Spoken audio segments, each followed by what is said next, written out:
Welcome back to my YouTube channel. Mwendwa here, ready to share as always. For my subscribers, thank you so much. For my returning subscribers, thank you.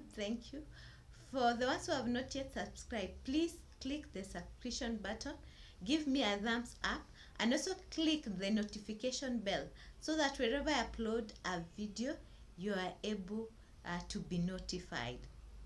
How are auctioneers paid?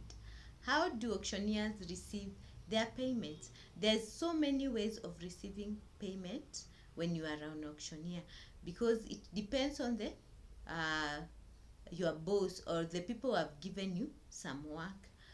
An auctioneer is given work by financial institution. He can also get work from advocates, and he can also get work from individuals. When you talk about institutions, when you're talking about financial institutions, this is banks, whereby someone has gone and taken a loan and is unable to pay the loan. So an auctioneer is called upon, given instruction to go to attach the charged property so that they are able to recover the loan. Now, there are some banks or financial institutions give different percentages. They might give 10, 12, or higher 15, yeah. But there's also rules and regulations that govern auctioneers on how much they're supposed to be paid and how it is also calculated. When an auctioneer is given an instruction by institution, they're supposed to be paid 5,000. That is 1,000 for the letter of instruction, and also 4,000 before repossession. This money is supposed to be recovered from the debtor. Yes, this money is supposed to be recovered from the debtor. After that 5,000 now, if it's movable property, if it's 100 and below, they are supposed to charge 10%. If it's over 100, it's supposed to be charged 7%. Then when you go to immovable property is like a land which you cannot move. So if you are touching a piece of land, then you're supposed to charge, if it's 0 to 600,000, you charge 10%.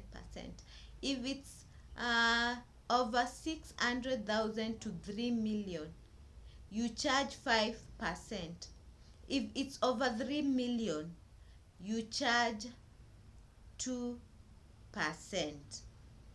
That's how the rules and regulations of an auctioneer is supposed to be to be done. There are so many things involved. Apart from that, there are so many things involved. For movable property, remember, maybe it's a vehicle, maybe it's furniture, maybe it's machines.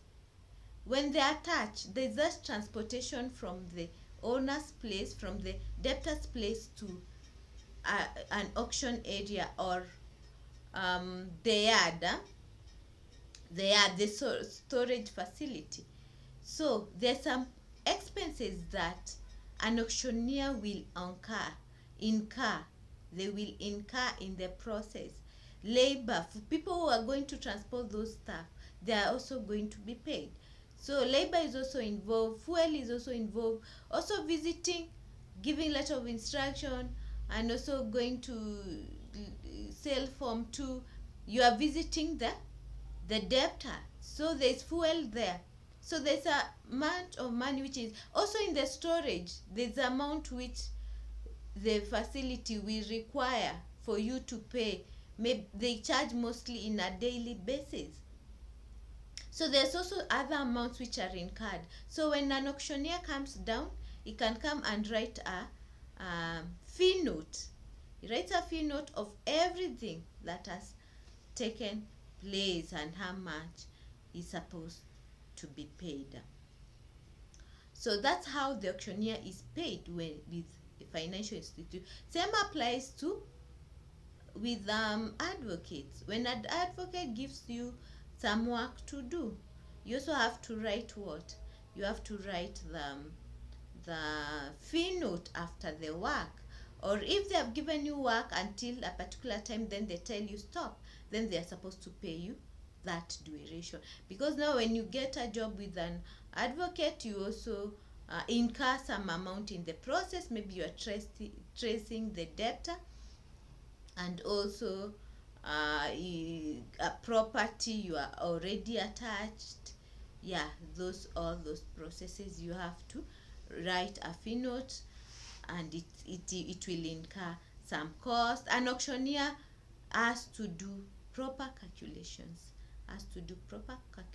in order to know distance. Yes, those things are, you are given things to govern you. As an auctioneer, you are aware of those rules and regulations. When you are given work with individuals, also there's a procedure you're supposed, but you have to agree with each other. If it's about debt collection, because even the bank, before they give you repossession, work for repossession, they first give you debt collection. They see how you are good, how you are doing, so that they can end up giving you to repossess vehicle, houses, land, and what have you. Some auctioneers prefer specializing in one area. Maybe if it's vehicle attachment, they are good in that. Others, piece of land. Others, they also attaching. Others are also good in attaching flock, cattle. Yeah, so it depends on your choice. But unqualified auctioneer can venture in any area, but it's a choice of someone to decide where are they good at, where are they going to settle on that. So if you have any question, you can comment below there. Leave me a comment, leave me a question, I'll get back to you. So thank you so much for being here. See you soon.